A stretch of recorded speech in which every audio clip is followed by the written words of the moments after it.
सभी को नमस्कार, जय श्री राम।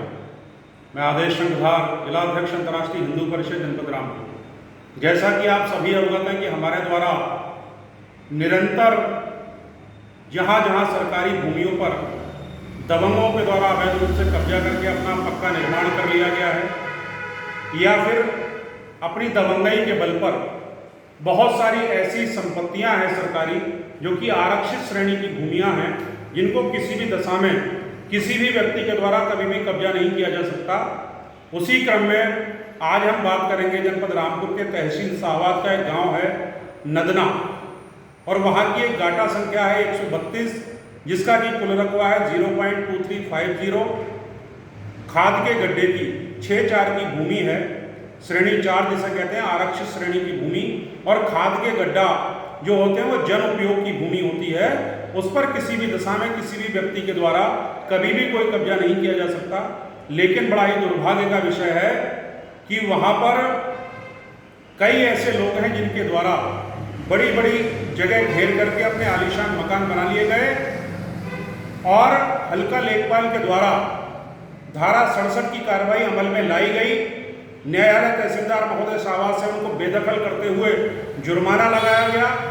उस आदेश के खिलाफ कई लोग श्रीमान जिलाधिकारी महोदय के न्यायालय रामपुर गए, लेकिन वहां से भी उनकी अपील को निरस्त किया गया, और जो आदेश न्यायालय तहसीलदार महोदय शाहबाद के द्वारा पारित किया गया उस आदेश को उचित माना गया, सही माना गया।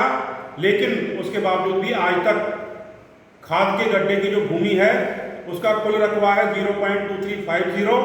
उसको खाली कराने की जहमत न हल्का लेखपाल ने दिखाई, न किसी अन्य जिम्मेदार अधिकारी ने दिखाई।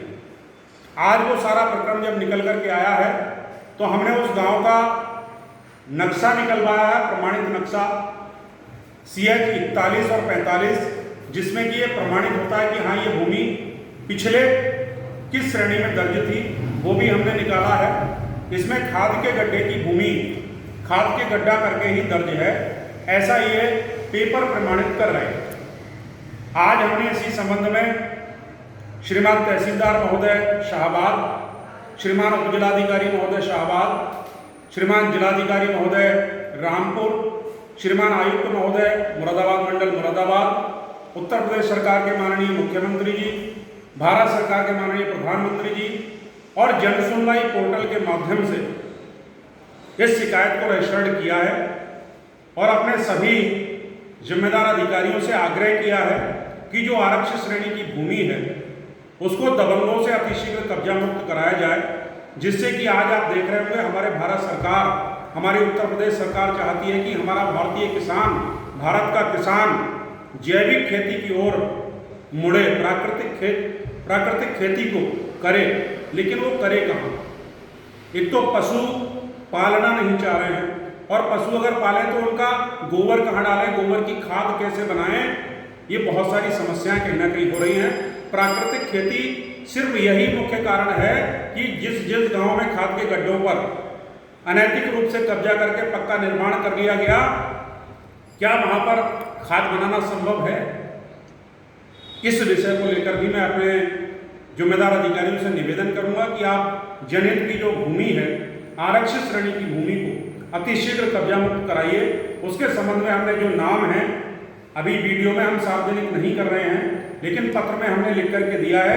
जिन जिन लोगों के ऑर्डर हमको प्राप्त हुए हैं वेबसाइट से, वो हमने निकाले हैं, और उन सबकी प्रति अपने जो 6 जिम्मेदार लोग हैं उनको हमने भेजा है।